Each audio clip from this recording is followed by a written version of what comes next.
زندگی کے عظیم سبق ہال اربن کی کتاب ہے لائف's گریٹسٹ لیسن اور 20 thing I want my kids to know, جس کا ترجمہ محمد احسن بٹ نے کیا ہے زندگی کے 20 عظیم سبق۔ آج میں آپ کی خدمت میں چھٹا سبق پیش کر رہا ہوں۔ اوگ میڈینو کا قول ہے، سچ تو یہ ہے کہ کامیاب ہونے والوں اور ناکام ہو جانے والوں کے درمیان واحد فرق ان کی عادتوں کا فرق ہوتا ہے۔ عادت کی قوت۔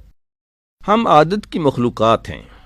میں اپنی زندگی میں ہمیشہ یہ قدیم کہاوت سنتا رہا ہوں، میں نے کبھی کسی کو اس سے اختلاف کرتے نہیں سنا، شاید اس لیے کہ یہ کہاوت 100% سچی ہے۔ در حقیقت ہم اس سے کہیں زیادہ عادت کا نتیجہ ہوتے ہیں جتنا کہ لوگ سمجھتے ہیں۔ بعض نفسیات دانوں کا ایقان ہے کہ ہمارے 95% رویے عادت سے تشکیل پاتے ہیں۔ جہاں کوئی شخص اس عدد سے اختلاف کر سکتا ہے، وہاں مجھے یقین ہے کہ کوئی شخص اس امر سے اختلاف نہیں کرے گا کہ ہماری عادتیں ہم پر زبردست گرفت رکھتی ہیں۔ ان میں سے بیشتر ہمارے چاہے بغیر ہم میں راسخ ہونے لگتی ہیں۔ ابتدا میں وہ ایک قسم کا دکھائی نہ دینے والا دھاگا بنتی ہیں، تاہم تکرار ریپیٹیشن سے وہ دھاگا موٹا ہوتا جاتا ہے، یہاں تک کہ ایک رسی بن جاتا ہے۔ ہم جب بھی کسی عمل کو دہراتے ہیں، ہم عادت کو مزید پختہ کر دیتے ہیں، یہ رسی زنجیر بن جاتی ہے اور آخر کار ہم اپنی عادتوں کے سانچے میں ڈھل جاتے ہیں۔ ہم وہ بن جاتے ہیں جو ہماری عادتیں ہوتی ہیں۔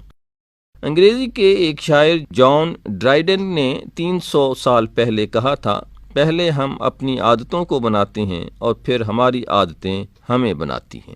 عادت کے حقیقی معنی۔ عادت کے حقیقی معنی ہیں لباس، اور جس طرح ہم لباس روز پہنتے ہیں اسی طرح ہم عادتیں بھی روز پہنتے ہیں۔ ہماری شخصیت ہمارے رجحانات، ہماری عادتوں اور ہماری ظاہری وضاحت کا مجموعہ ہوتی ہے۔ دوسرے لفظوں میں ہمارے وہ خواص ہماری شخصیت ہوتے ہیں جن سے کہ ہم پہچانے جاتے ہیں۔ ہمارے وہ حصے جنہیں ہم دوسروں پر عیاں کرتے ہیں، ہمارے کپڑوں کی طرح ہماری ساری عادتیں بھی حاصل کی ہوئی ہوتی ہیں۔ ہم کسی ایک بھی عادت کے ساتھ پیدا نہیں ہوتے، ہم انہیں سیکھتے ہیں۔ اس طرح جس طرح ہم اپنے رجحانات کو سیکھتے ہیں، وہ وقت کے ساتھ پروان چڑھتی ہیں اور تکرار کے ساتھ پختہ ہوتی جاتی ہیں۔ اس بات کی سائنسی وضاحت کرنا میرا مقصد نہیں ہے کہ ہم عادتیں کیوں اور کس طرح اپناتے ہیں، میں صرف یہ بتانا چاہتا ہوں کہ ہم سب عادتوں کو اپناتے ہیں۔ عادتیں انسان کا حصہ ہوتی ہیں، کوئی بھی ان سے بچ نہیں سکتا۔ میں لوگوں کو یہ مشورہ نہیں دیتا کہ وہ عادتیں تشکیل دینے سے گریز کریں، وہ چاہیں بھی تو ایسا نہیں کر سکتے۔ میں انہیں نصیحت کروں گا کہ وہ جس قسم کی عادتوں کو تشکیل دے رہے ہیں ان پر غور کریں۔ خواہ ہم اسے پسند کریں یا نہیں، ہم اپنی عادتوں کے غلام بن جاتے ہیں۔ ہماری عادتیں انجام کار یا تو ہمارے حق میں کام کرتی ہیں یا ہمارے خلاف۔ ایک حقیقی مسئلہ۔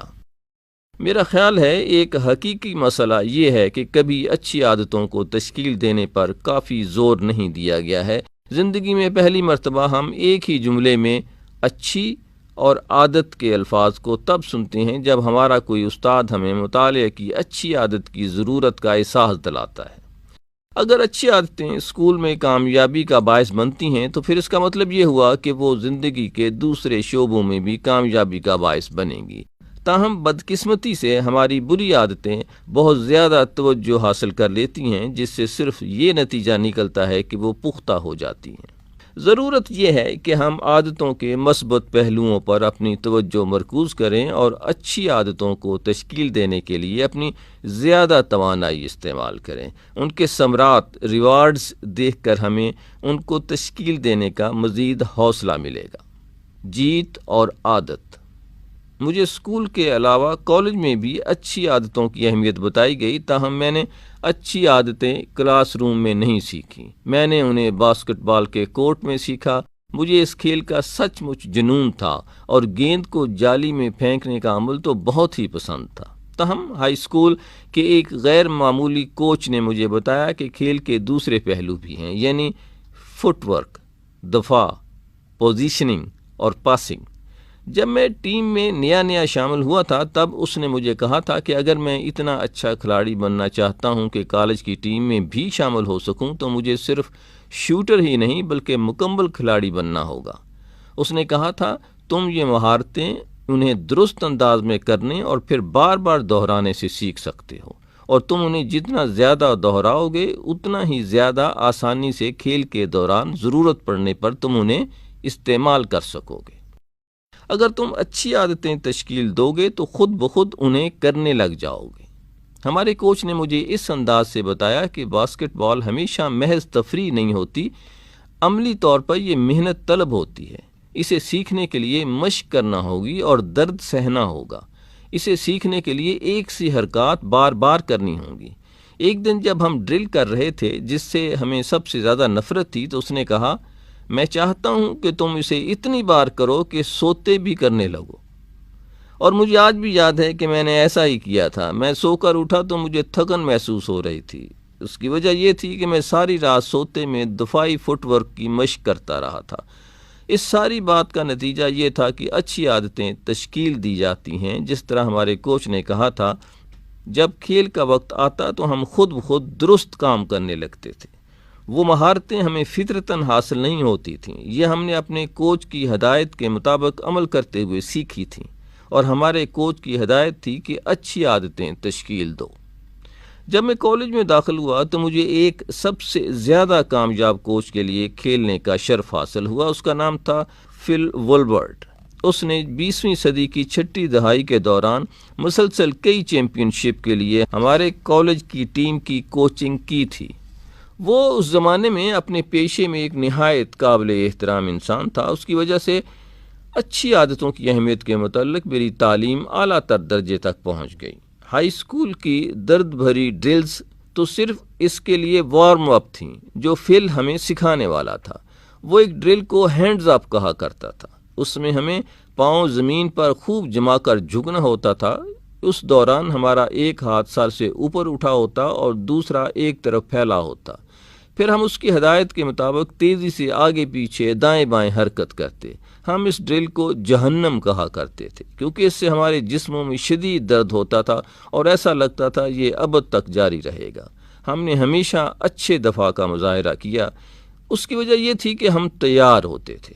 ہمارے پاؤں، ہمارے گھٹنے اور ہمارے ہاتھ خود بخود درست پوزیشن میں آ جاتے تھے۔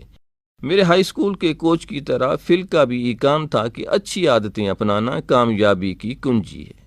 اور اس کا اطلاق صرف باسکٹ بال کے کورٹ ہی میں نہیں ہوتا۔ جب میں کالج میں دوسرے سال کا طالب علم تھا تو اس نے مجھے ایک ایسا سبق دیا جسے میں نے کبھی فراموش نہیں کیا۔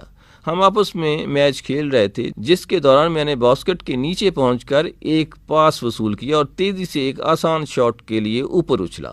واحد مسئلہ یہ تھا کہ دفاع کرنے والے لڑکے نے میرا حملہ روک لیا۔ فل نے کھیل رکوا دیا اور نشاندہی کی کہ اگر میں نے چند چھوٹی چھوٹی غلطیاں نہ کی ہوتی تو میں نے 2 پوائنٹ بنا لیے ہوتے۔ اس نے کہا جب میں نے پاس وصول کیا تھا تو میں نے نیچے فرش کی طرف دیکھا تھا، گیند کو ایک بار اچھالا تھا اور پھر شاٹ کے لیے اوپر اچھلا تھا۔ اس نے سمجھایا کہ میں نے جو کچھ کیا تھا اس سے دفاعی کھلاڑی کو مجھے روکنے کے لیے تیاری کا وقت مل گیا تھا۔ اس نے مجھے کہا کہ میں اپنے ہاتھوں، اپنے سر اور اپنی آنکھوں کو اوپر رکھنے کی عادت اپناؤں، پھر فوراً شاٹ کے لیے اچھلوں۔ اس نے کہا ایسی چھوٹی چھوٹی عادتیں اپنانے سے میری مجموعی اثر افرینی میں فرق پڑ سکتا ہے۔ پھر اس نے یہ بھی کہا اچھی عادتیں فرق ڈالتی ہیں، صرف کھیل میں نہیں بلکہ ہمارے ہر کام میں۔ میں اس انسان کی زبردست ستائش کرتا ہوں۔ اس نے مجھے ایک ایسا کھیل کھیلنا سکھایا جو مجھے بہت زیادہ پسند تھا، اور اس دوران اس نے مجھے میری زندگی کا سب سے قیمتی سبق سکھایا۔ فل کا احترام اس لیے نہیں کیا جاتا تھا کہ اس کی ٹیمیں میچ جیت جایا کرتی تھیں، اس کا احترام اس وجہ سے کیا جاتا تھا کہ وہ اصولوں کے تحت کوچنگ کرتا اور اصولوں کے مطابق زندگی گزارتا تھا۔ جب اس نے مجھے یہ بتایا تھا کہ عادتیں فرق ڈالتی ہیں، اس کے فوری بعد مجھے اس حقیقت کا پتہ چلا کہ میں اسی وجہ سے تو اس کا احترام کرتا تھا۔ اس کے اعلیٰ اصول در حقیقت اس کی عادتیں تھیں اور ان پر وہ ہر روز عمل کرتا تھا۔ چند برس پہلے فل فوت ہو گیا، جبکہ میرا کھیل کا زمانہ اس سے بھی پہلے ختم ہو گیا۔ تاہم ایک اچھے استاد کا اثر ہمیشہ برقرار رہتا ہے۔ اس نے مجھے یہ سبق سکھایا کہ اچھی عادتیں حقیقتاً ہر کام میں فرق ڈالتی ہیں۔ ہم کوئی درست کام ایک مرتبہ کر کے کامیاب نہیں ہوتے، بلکہ ہم درست کام باقاعدگی سے کر کے کامیاب ہوتے ہیں۔ عادتیں ہر کامیابی کی کنجی ہیں۔ عادتوں کو بدلنا۔ جب بھی میں اس موضوع پر پڑھاتا یا تقریر کرتا ہوں، میں ہمیشہ یہ کہتا ہوں کہ رجحانات کی طرح عادتوں کو بھی تبدیل کیا جا سکتا ہے۔ عادت کو تبدیل کرنے کے لیے نہ تو کسی شخص کی عمر کو دلیل بنایا جا سکتا ہے اور نہ ہی اس بات کو کہ یہ عادت طویل عرصے سے چلی آ رہی ہے۔ اس حوالے سے واحد اہم شے خواہش ہے۔ تم کہہ سکتے ہو، کیا آپ نے یہ نہیں سنا کہ بوڑھے کتے کو نئے کرتب نہیں سکھائے جا سکتے؟ میں جواب دوں گا کہ ہاں ایسا ہی ہے، میں بھی اس پرانی کہاوت کو بہت مرتبہ سن چکا ہوں، تاہم کتوں کو تربیت دینے والے بے شمار افراد اس کہاوت کو غلط ثابت کر چکے ہیں۔ اس کے علاوہ میرا پیغام نہ تو بوڑھے کتوں کے لیے ہے اور نہ ہی کرتبوں کے بارے میں، یہ تو انسانوں کے لیے ہے اور عادتوں کے بارے میں ہے۔ تقریباً 11 سال پہلے میں نے اپنی ایک ایسی عادت کو تبدیل کیا جو 30 سال پرانی تھی۔ وہ عادت تھی گالیاں دینا۔ اب میں یہ کہتے ہوئے شرمندہ ہوں کہ اس سارے عرصے میں نے کبھی نہیں سوچا تھا کہ گالیاں دینا درست نہیں ہے۔ میری دلیل یہ تھی کہ ہر شخص گالیاں دیتا ہے اور یہ کہ بہرحال یہ لفظ ہی تو ہیں۔ تاہم میرے ایک دوست نے، جس کا میں نہایت ممنون ہوں، ایک دن بڑی نرمی کے ساتھ مجھے اس عادت کے برے ہونے سے آگاہ کیا۔ اس نے مجھ سے پوچھا کہ کیا مجھے اس حقیقت کا علم ہے کہ جو لفظ میں استعمال کرتا ہوں وہ میرے متعلق کسی نہ کسی شے کا انکشاف کرتے ہیں۔ اس نے مجھ سے پوچھا کہ کیا میں نے کبھی سوچا ہے کہ میرے بعض الفاظ دوسروں کے لیے جارحانہ ہوتے ہیں۔ اس نے مجھ سے یہ بھی پوچھا کہ کیا میں ان سے بہتر الفاظ میں بات کرنے کا اہل نہیں ہوں جو کہ زیادہ مؤثر ہوں۔ میرے پاس گالیاں دینے کا کوئی جواز نہیں تھا، چنانچہ اس پر تھوڑا غور کرنے کے بعد میں نے گالیاں دینا چھوڑ دیا۔ بس اتنی سی بات تھی۔ کیوں؟ اول اس وجہ سے کہ میں نے ضرورت کو دیکھا۔ میری زبان بہت جارحانہ اور دوسروں کو نقصان پہنچانے والی ہوتی تھی۔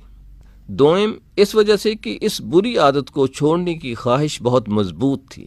میں نے جتنا زیادہ اپنے دوست کی باتوں پر غور کیا، گالیاں دینے کی بری عادت کو چھوڑنے کی خواہش اتنی ہی زیادہ مضبوط ہوتی گئی۔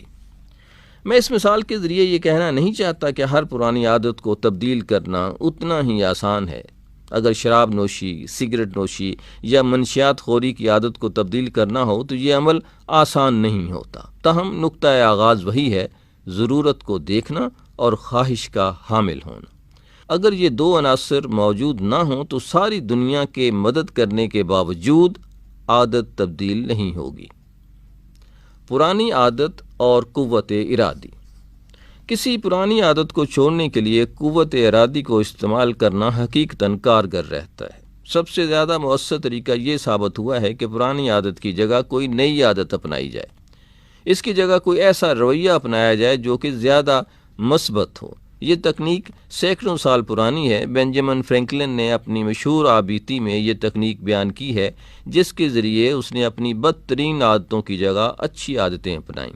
اس نے ان 13 صفات کی فہرست بنائی جنہیں وہ اپنانا چاہتا تھا۔ اس نے ان کی اہمیت کے مطابق ترتیب دیا اور ہر ایک کے لیے الگ صفحہ استعمال کیا۔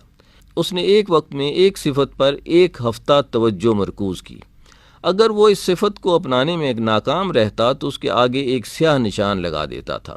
اس طرح اس نے مستقل مزاجی کے ساتھ باری باری تمام صفات پر کام کیا، یہاں تک کہ ایک وقت ایسا آیا کہ اسے کسی کے سامنے بھی سیاہ نشان نہیں لگانا پڑا، گویا وہ اس اچھی عادت کو اپنا چکا تھا۔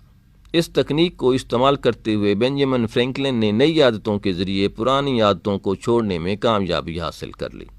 اس تکنیک کے ذریعے اس نے اپنے ایسے رویوں کو جو کہ اس کے لیے نقصان دہ تھے اس طرح ترک کیا کہ نئے اور فائدہ بخش رویوں کو اپنایا۔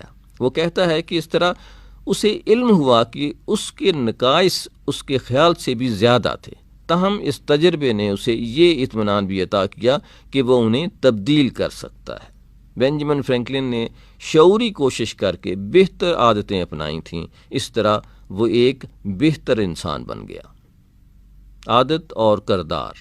باسکٹ بال کی تربیت کے نتیجے میں مجھے اپنی زندگیوں میں عادتوں کے ادا کردہ کردار میں دلچسپی پیدا ہو گئی، خاص طور پر اس دن جب ہمارے کوچ فل ویلبرٹ نے کہا تھا اچھی عادتیں ہر کام میں فرق ڈالتی ہیں۔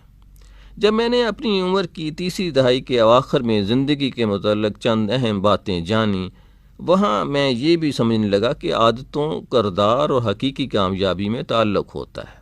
جیسا کہ جارج ڈینا بورڈ مین نے کہا ہے کہ عمل کا بیج بو، عادت کی فصل کاٹو، عادت کا بیج بو، کردار کی فصل کاٹو، کردار کا بیج بو، قسمت کی فصل کاٹو۔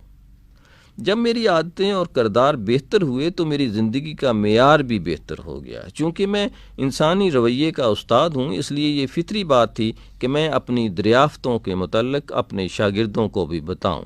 تاہم کوئی استاد صرف اپنے تجربوں ہی کی بنیاد پر کوئی تھیوری قائم نہیں کر سکتا، اس کی تائید کے لیے ثبوتوں کا ہونا ضروری ہوتا ہے۔ چنانچہ میں نے عادت کے موضوع پر لکھی گئی تحریریں پڑھنے کے لیے لائبریریاں اور کتابوں کی دکانیں کنگال ڈالیں۔ مجھے یہ جان کر بہت حیرت ہوئی کہ اہمیت کے باوجود عادت کے موضوع پر زیادہ کتابیں نہیں لکھی گئی تھیں، تاہم جو 2 کتابیں مجھے ملیں ان دونوں نے میرے اس یقین کو پختہ کیا کہ عادتیں کردار کی عکاس ہوتی ہیں۔ پہلی کتاب کا عنوان تھا ہیبٹس آف ہارٹ، اور اس کا مصنف سوشیولوجسٹ رابرٹ بیلا اور اس کے 4 رفقا تھے۔ انہوں نے لکھا تھا کہ ہم جس قسم کی زندگی چاہتے ہیں اس کا انحصار اس پر ہے کہ ہم کس قسم کے انسان ہیں، ہم کس کردار کے حامل ہیں۔ ہماری املاک یا تکنیکیں ہمیں کامیابی عطا نہیں کرتی، کامیابی کا انحصار اس بات پر ہے کہ ہم کون ہیں۔ ہماری سب سے زیادہ اہم عادتیں وہ ہوتی ہیں جن کے ذریعے ہم دوسرے لوگوں سے اور باقی دنیا سے جڑے ہوتے ہیں۔ اعلیٰ اصولوں اور اچھے کردار والے لوگ درج ذیل عادتوں کے حامل ہوتے ہیں: دیانتداری، دوسرے لوگوں کی فکر، خدمت گزاری، ایفائے عہد۔ وہ جانتے ہیں کہ اگر ہم صرف اپنی ہی فکر کریں گے تو اچھی زندگی ممکن نہیں ہوگی۔ اچھی زندگی کمانی پڑتی ہے۔ زندگی سے صرف لینا نہیں ہوتا، اس کو کچھ دینا بھی پڑتا ہے۔ دوسری کتاب کا عنوان تھا The 7 Habits of Highly Effective People، اور اسے اسٹیفن آرکوی نے لکھا تھا۔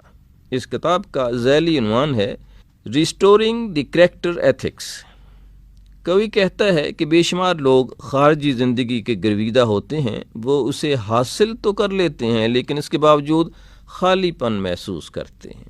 وہ چیزوں کو حاصل کرنے کے طریقے تو سیکھ لیتے ہیں لیکن ان اصولوں اور عادتوں کو نہیں اپناتے جو انسان کو اپنی قدر و قیمت اور اطمینان کا احساس عطا کرتی ہیں۔ جب امریکہ نیا آزاد ہوا تھا، اس زمانے میں ہم بچوں کو کرداری اخلاقیات سکھاتے تھے، لیکن جب لوگوں نے مادی دولت کے جلد سے جلد حصول کی جستجو شروع کی تو وہ کرداری اخلاقیات سے دور ہوتے چلے گئے۔ کوئی کہتا ہے ضرورت اس امر کی ہے کہ ہم واپس جائیں تاکہ عظیم قوم اور عظیم ملک بن سکیں۔ وہ کہتا ہے کرداری اخلاقیات سکھاتی تھی کہ مؤثر زندگی کے چند بنیادی اصول ہیں، اور یہ کہ لوگ ان اصولوں کو اپنے بنیادی کردار سے جوڑ کر ہی سچی کامیابی اور لافانی خوشی حاصل کر سکتے ہیں۔ اچھی عادتیں ہمارے ہر کام میں فرق ڈالتی ہیں، وہ حقیقی کامیابی کی کنجی ہوتی ہیں۔ جیسا کہ ارسطو نے کہا ہے، ہم جو کچھ بار بار کرتے ہیں ہم وہی ہوتے ہیں، یعنی اعلیٰ کارکردگی ایک عمل نہیں بلکہ عادت ہے۔ اظہر نیاز کو اجازت دیجیے۔ اللہ حافظ۔